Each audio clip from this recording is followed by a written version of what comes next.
yang kemarin itu memang Tuhan, saya bilang gitu. Kenapa harus ada Rasulullah ya, harus ada Nabi Muhammad lagi diutus. Harusnya kan beda sama Nabi dan Rasul yang sudah diutus sebelumnya. Waktu itu Ica, pemikiran Ica gitu. Harusnya kan pamungkas ya, harusnya paripurna, sempurna gitu ya. Kenapa masih ada Rasulullah lagi? Dan Rasulullah itu benar-benar hidup ya, banyak saksinya gitu ya. Bukan hoax, betul. Hadis yang sanadnya juga bisa dirunut gitu ya. Betul. Terus kata adik Ica, ya terus kalau nanti ada nabi lagi, lo pindah lagi, kata dia gitu kan. Alhamdulillah ya, janji Allah nggak ada nabi setelah itu ya, penutup para nabi beliau ini, Masya Allah. Jadi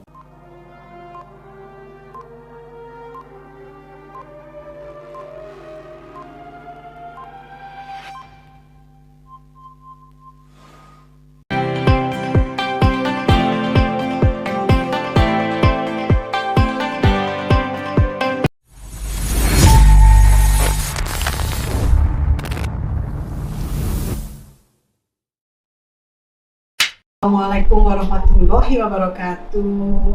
Pemirsa YouTube dimanapun Anda mengikuti Marisa Official, channel sederhana aku, dan mudah-mudahan sederhana ini tapi bermakna dan punya nilai ibadah bagi kita semua yang membuat, yang menjadi bintang tamu maupun juga yang mengikuti terus-menerus dan menyampaikan kembali kepada yang dekat di hati segala kebaikan yang akan kita coba ulik dan sampaikan kepada Anda semua.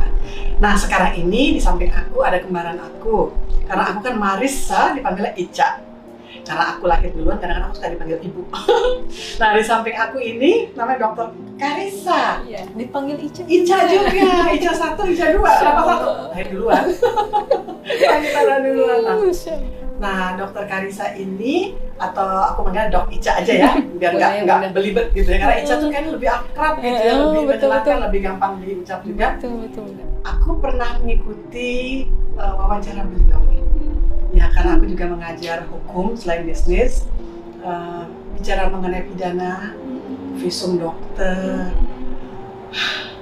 KDRT ya. Dan ternyata betul apa yang aku pelajari secara teori bahwa jika mau memukul pasangan hidup atau siapapun gitu yang lebih lemah, cari tempat yang nggak bisa ada bekas dengan mudah terlihat oleh dokter di visum. Nah, karena dia juga dokter, tahu, tapi ternyata yang melakukan itu juga lebih tahu. Jadi dari situ aku punya image yang baik terhadap beliau, Dr. Ica, bahwa apa yang diyakininya, apa yang dilakukannya, dan apa yang dialaminya semua atas izin Allah dan ada kebaikan, dan insya Allah kita bisa bersahabat ke depannya. Amin, insya Allah Bunda. Kalau sekarang datang udah peteng-peteng gini gelap, mudah-mudahan nanti lebih terang ya. Kita mungkin bawa anak-anak berenang. Insya Allah ya. Aduh. Jadi ini ngalir aja. Kalau ada yang nggak mau dijawab nggak apa-apa. Ya karena buat aku nggak perlu terlalu hype, tapi ada yang baik yang kita bisa share. Jadi kayak knowledge sharing gitu ya. Nah, Dr. Ica kapan sih mulai jadi Islam gitu ya? Itu dulu ya. Sudah lamakah, menengah, atau baru-baru aja gitu ya? Alhamdulillah baru banget Bunda. 2 tahun ini, tepatnya 15 Maret 2020. Ya, ingat itu hari Ahad. Dan awal pandemi ya? Dan awal pandemi, betul Bunda. Kita awal Maret ya Bunda, kalau nggak salah ya. Resmi diumumkan. Ya betul, itu lagi digalakkan harus pakai masker gitu ya, harus cuci tangan, betul. Kantor juga WFH, WFO gitu kayak Bunda. Betul, itu sih masjid lockdown itu di masa-masa itu Bunda. Tapi ya itu ya betul surat Al-Qasas ya ayat 56 kan, Allah memberi petunjuk kepada yang dikehendakinya dan Allah yang paling tahu siapa yang mau diberi petunjuk gitu ya. Jadi Ica waktu itu nggak tahu gimana ya, yang biasanya ngelihat perempuan pakai niqab tuh agak gimana gitu banget sih gitu ya. Gitu ya. Terus orang nggak mau jabat tangan sama yang bukan mahram itu, Ica juga emang naksir gitu ya, gitu Bunda ya. Salaman doang, Ica mikir gitu. Tapi waktu itu Ica malah kayak Allah singkapkan lah ya gitu ya. Itu malah kayak dimuliakan sekali waktu Ica memperhatikan ini wanita berniqab ini, kok hari ini. Itu sudah lama tuh waktu perhatian terhadap yang dianggap alien tadi. Awal Maret itu Bunda. Oh itu awal Maret. Kira-kira ya itu. Nggak lama dong ya, jarak sampai akhir. 2 minggu Bunda. Ica. Oh, iya. Cepet loh. Iya, buat banyak orang itu cepet ya Bunda, tapi buat Ica itu lama banget Bunda. Jadi kenapa lamanya? Karena waktu Ica mulai ragu itu Bunda, Ica mulai nggak lakukan yang lama, yang Ica keyakinan Ica yang lama. Tapi yang baru juga Ica belum bisa. Buat yang udah rutin ibadah gitu, yang refleks ngeliat makanan kita berdoa, mau tidur kita berdoa, mau pergi kita berdoa, nggak melakukan sama sekali tuh langsung kayak orang takut, nggak pede gitu kan Bunda ya. Takut di jalan ada apa-apa, sebagai apa agamanya nggak tahu, nggak jelas gitu. Nah 2 minggu itu buat Ica kayak lama banget gitu Bunda. Ica gimana ya, kayak udah mulai ngulik-ngulik kan, ternyata setiap gerakan sholat tuh dari sisi kesehatan, jadi belum sampai ke pelajaran istilahnya tentang Islamnya, akidah itu belum masuk Bunda, cuma ngelihat kok banyak sunnah-sunnah itu yang bisa dibuktikan secara ilmiah, banyak manfaatnya buat kesehatan karena latar belakangnya medis gitu ya, dokter gitu ya. Gitu. Jadi apa yang bisa disampaikan ke pemirsa misalnya? Iya, misalnya dengan bahasa yang sangat umum ya. Betul. Bukan fakultas kedokteran. Iya. Waktu itu salah satunya ada penelitian Bunda, waktu zaman pandemi itu dibilang virus corona tuh nggak langsung masuk ke dalam tubuh kita. Sebenarnya 3-4 jam tuh ada di rongga hidung kita misalnya gitu. Nah harusnya kalau orang Islam tuh jaga wudhu, itu dengan hirup ya, dengan wudhu yang benar ya. Iya betul. Nah itu berarti orang Islam orang yang terakhir kena corona. Masa sih Ica mikir gitu?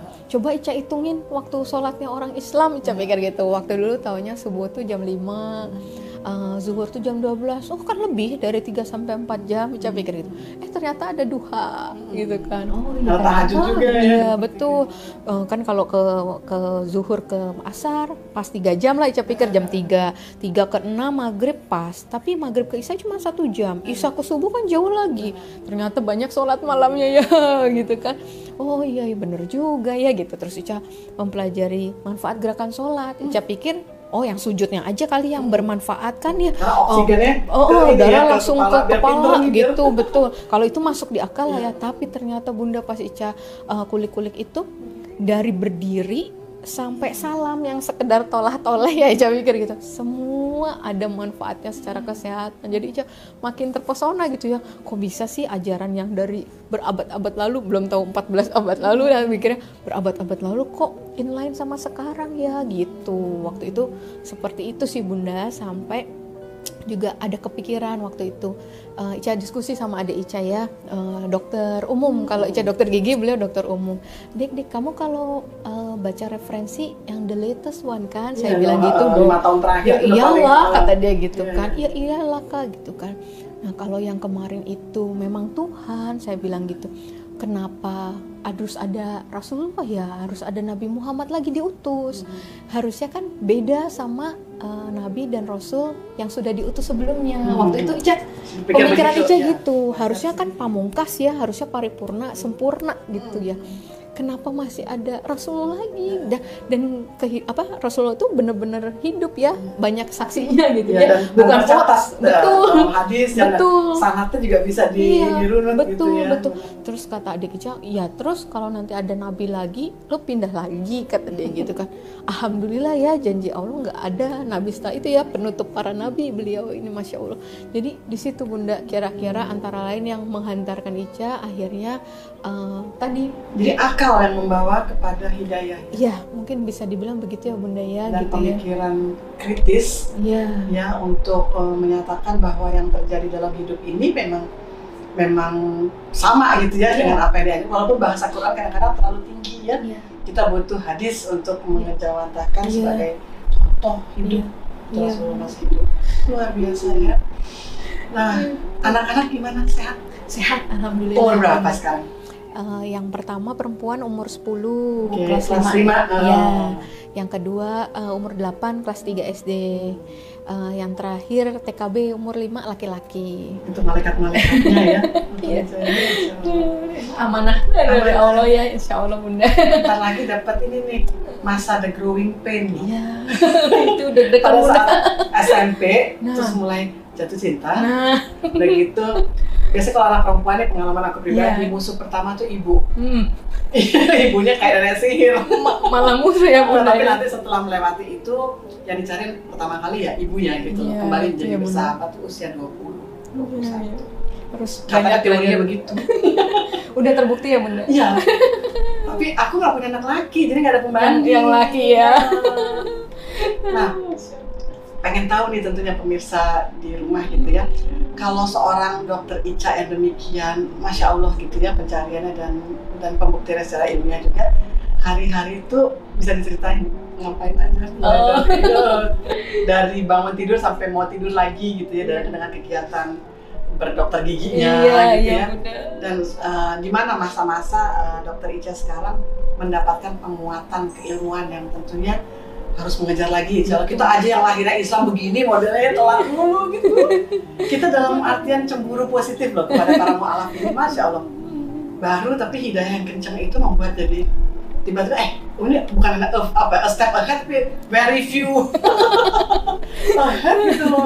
Masya Allah. Itu gimana? Iya bunda. Apa punya teman-teman komunitas yang mendukung? Iya itu pasti bunda. Itu mungkin bisa dibagi. Betul bunda. Jadi sejak memeluk Islam itu bunda, yang paling menurut Ica ya yang mengubah banget itu memang mindset Ica ya terhadap waktu terutama. Oh, ini akidah udah mulai dapat ya jawabannya. Betul. Itu time management ya. Betul. Jadi kan waktu Ica yang tadi Ica penuh kegalauan itu, Ica disarankan ke Mu'alaf Center. Di Mu'alaf Center itu ketemu bukan harus sama Ustazah ya, karena kan Ahmad dia betul Bunda Sri namanya. Beliau insinyur pertama wanita di Indonesia bunda. Udah sepuh Masya Allah. Dan Masya Allah karena insinyur pertama kan, jadi menjelaskannya memuaskan logika, akal, iman masuk semua bunda. Cuma ngomong masih alhamdulillah hari ini Masya Allah. Iya bunda. Jadi beliau itu menjelaskan tentang tauhid, rukun iman, rukun Islam. Tapi Masya Allah bunda itu Ica nangis 3 jam. Dari jam 9 sampai jelang azan zuhur. Itu Ica kayak di hati tuh konfirmasi, iya ini Allah yang benar. Kalau Allah tuh gak bisa disamakan dengan makhluk, gak bisa bergantung pada seseorang atau sesuatu untuk hadir ke dunia dan sebagainya. Kalau masih bergantung berarti bukan Allah dan sebagainya itu bunda. Jadi istilahnya kali Ica bekalnya itu doang bunda, sampai terakhir dikatakan waktu udah azan gimana dokter Ica mau gimana ya Ica mau belajar dulu bunda, boleh silakan tapi mohon maaf belum dihitung pahalanya, argonya belum jalan dibilang gitu kan. Terus kenapa bunda? Soalnya belum syahadat dibilang gitu kan. Terus, oh ya memang syahadat itu isinya apa bunda? Percaya Allah itu esa, percaya Muhammad utusan Allah, percaya. Ya udah itu syahadat. Ya udah Ica syahadat. Gitu doang bunda. Nggak ada setelah ini konsekuensinya. Iya. Dan Ica nggak mikirin setelah itu ya bunda harus gimana. Dan memang nggak dibilangin bunda kalau misalnya apa nanti tuh haram sama suami dan sebagainya. Itu mungkin juga cara Allah bunda. Beliau nggak salah sih. Ica juga nggak merasa terjebak karena beliau memang nggak tanya Ica tuh statusnya udah punya suami belum, anak pokoknya syarat-syarat aja gitu ya. Ada bunda, iya. Mungkin kalau hari itu Ica dibilangin, tapi setelah ini haram sama suami, Ica nggak jadi kali bunda. Mungkin ya Allah paling tahu bunda ya cara kita gitu. Nah sejak saat itu kan Ica dibilangin setelah ini Ica bisa apa namanya untuk mandi besar, udah dikenakan kewajiban sholat. Sejak hari itu bunda. Hari pertama udah mulai sholat, padahal belum diajarin bunda. Jadi Ica pakai YouTube. Pakai YouTube. Masjid lagi lockdown bunda. Jadi Ica jadiin HP YouTube tuh kayak imam. Masya Allah. Jadi Ica tuh dapat pahala tuh, kayak ikhtiar kan. Allah kan menghargai ikhtiar orang yang masih lahir. Nggak tahu tuh diterima atau enggak ya bunda ya. Jadi waktu itu nggak tahu deh, orang Ica belum diajarin kan bunda. Tapi Ica udah dibilang Ica udah kena kewajiban sholat gitu kan. Terus kalau mungkin bisa aja ya Ica sebagai mu'alaf Ica pikir ya Allah maafin lah ya kalau Ica belum bisa kan belum diajarin. Terus atau situasinya Ica masih ngumpet-ngumpet nggak apa-apa kali ya nggak sholat. Alhamdulillahnya iya. Nggak terima nasib lah istilahnya. Betul. Kok ya Allah kasih taufik hidayahnya justru Ica harus perjuangkan sholatnya gitu kan. Dapat ayat jadikan sabar dan sholat penolongmu gitu. Jadi udah apapun yang terjadi yang Ica harus perjuangkan justru sholatnya gitu. Mau Ica nanti diapa-apain ya udah. Sabarnya gitu. Ya. Sabar.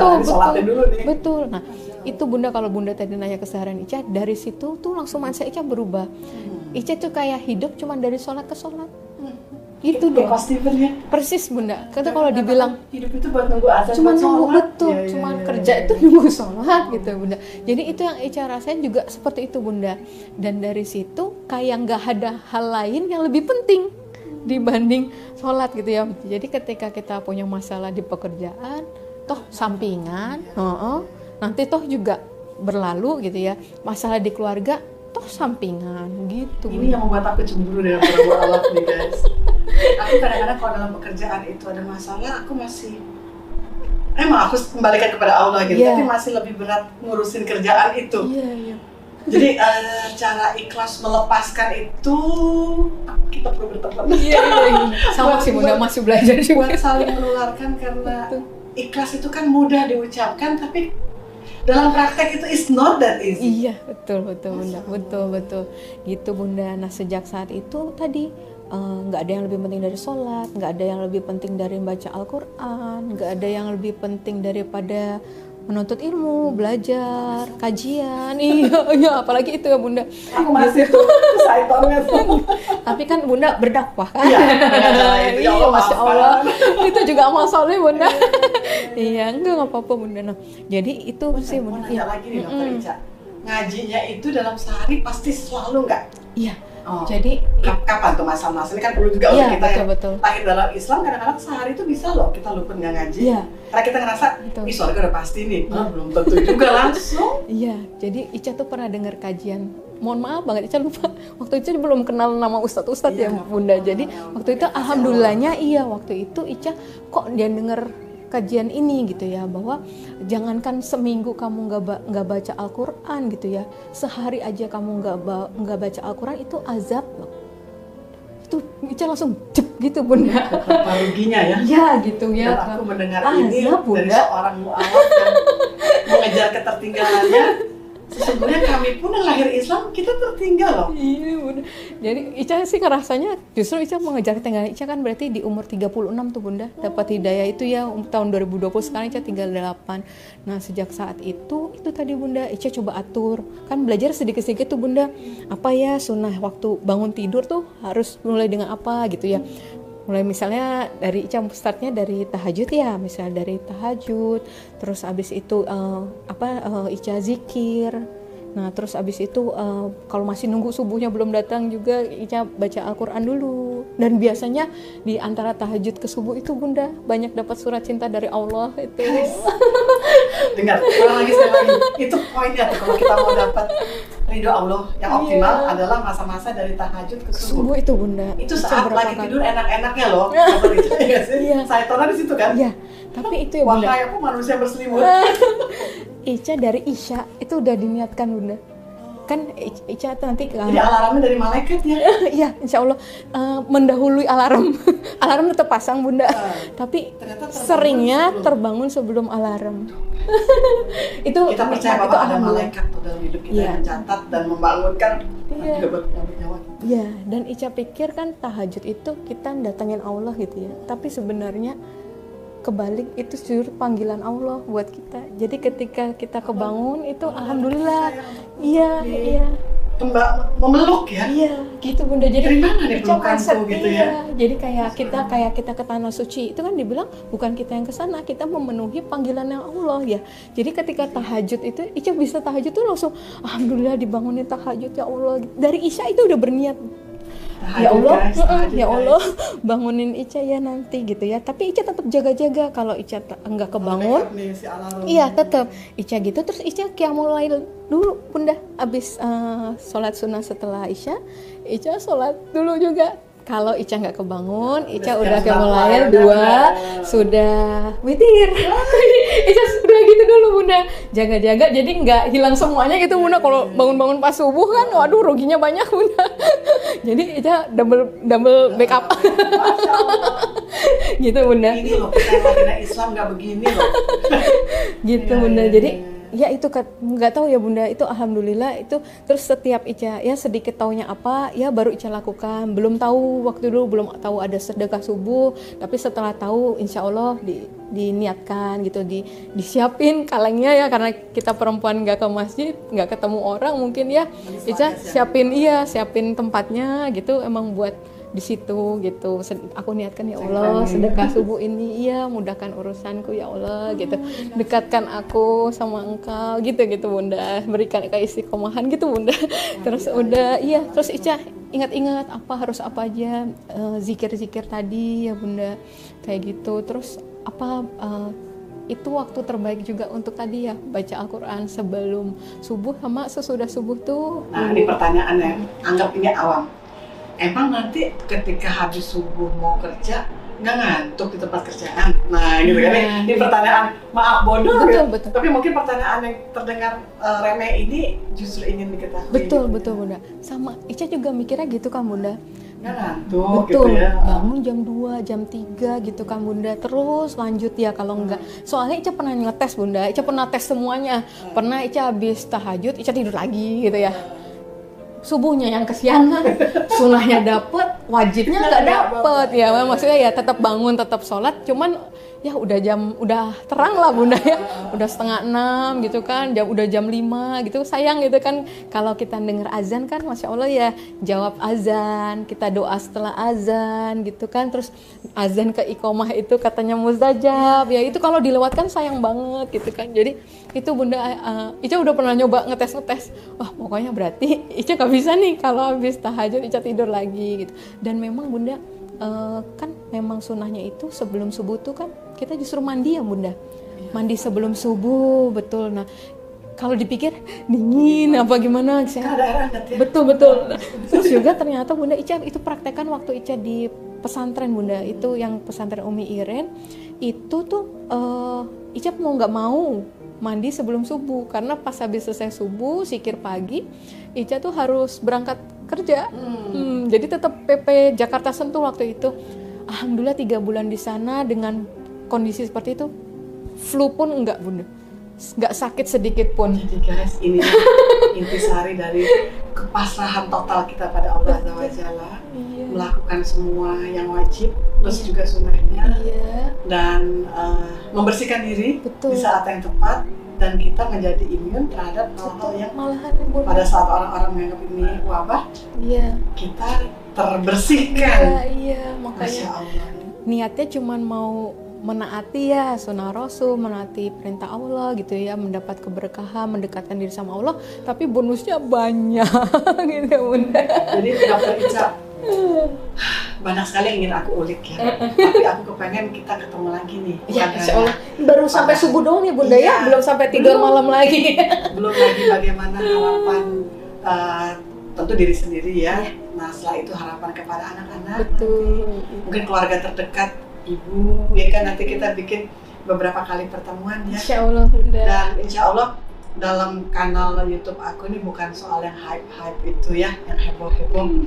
Itu lucu, itu boleh, itu berbagi, tapi jikalau itu merupakan luka ya dan trauma, jikalau nggak harus diungkapkan nggak apa-apa juga. Jadi aku tuh lebih senang berbagi hope ya, dan berbagi prasangka baik pada The Almighty Allah Azza wa Jalla, karena hidup kita di dalam surga. Betul. Ya kadang-kadang tuh kalau setannya lewat gitu ya, kan iman tuh fluktuatif ya, melangkah roda gitu. Pas lagi di bawah dan kita nggak punya teman yang deket ya untuk shoulder to cry on gitu, atau salah gaul, salah juga nanti kita merespon kondisi gitu loh. Nah itulah, selain kita zikir, sabar, siapa teman yang dekat sama kita yang bisa jadi itu harus dipegang.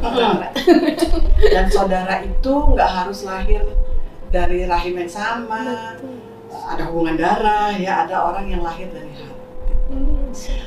Mudah-mudahan abadi ya. Karena Rasulullah juga menganggap ya kita semua bersaudara. Kita Muslim, kita bersaudara, dan kita masih menunggu Mbak Tere juga ya. Aku tuh pengen ini juga. Gak usah udah baca nggak buku dia? Udah, alhamdulillah. Guys. Ini daging semua. Daging semua. Saking dagingnya semua jadi bingung nih dendengnya mana.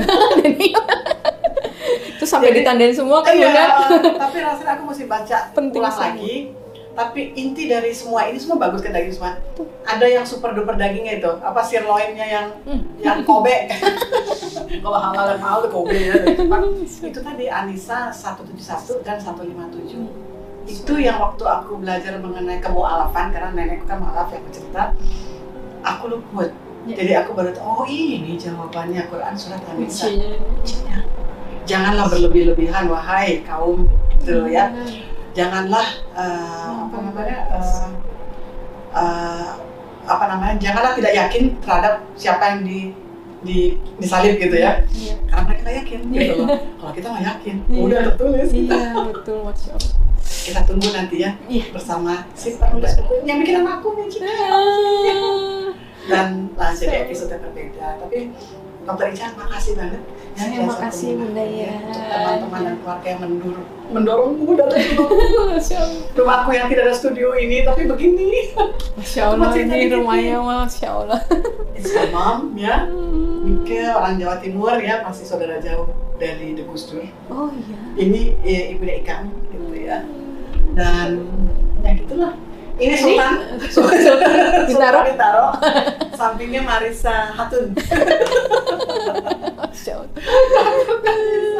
Makasih. Ini Bu Dokter. Ini dokter. Bu Dokter. Lebih asik, lebih pintar dokter. Terima kasih banyak datangnya. Salam sayang buat anak-anak keluarga. Insya Allah. Insya Allah kita jumpa lagi nih. Amin. Mohon maaf makanannya. Udah kenyang banget. Itu ya. Lengkap Nasi banget. kebuli Bangmo itu halal dari awal mereka usaha. Sekarang kalau kita ngetik itu dia insya Allah di GrabFood maupun GoFood paling atas. Jadi kita dukung yang halal ya, karena mereka sadar sekali bahwa harus halal buat umat. Itulah best. Kapan-kapan kita ngomong tentang halal ya. Nanti aku juga mau bagi buku aku baru 2 sih, halal di Vietnam, halal di Thailand. Yang Jepang tertunda karena kemarin pandemi, jadi nggak bisa balik Olimpiade Tokyo. Terus ke Belanda sama belum selesai. Jangan-jangan Turki dulu nih. Iya. Dan menariknya di Turki ada 4 mazhab. Gimana cara mereka bisa ketemu sampai akhirnya bisa keluar fatwa. Kita punya satu aja masih berjuang. Jadi ada hal yang baik yang kita bisa sharing dan mudah-mudahan ke depannya banyak hal positif kita bisa lakukan bersama. Amin. Masya Allah. Terima kasih sekali lagi. Sama-sama Bunda. Sampai jumpa. Guys, sampai jumpa ya. Ikuti terus Marisa Official.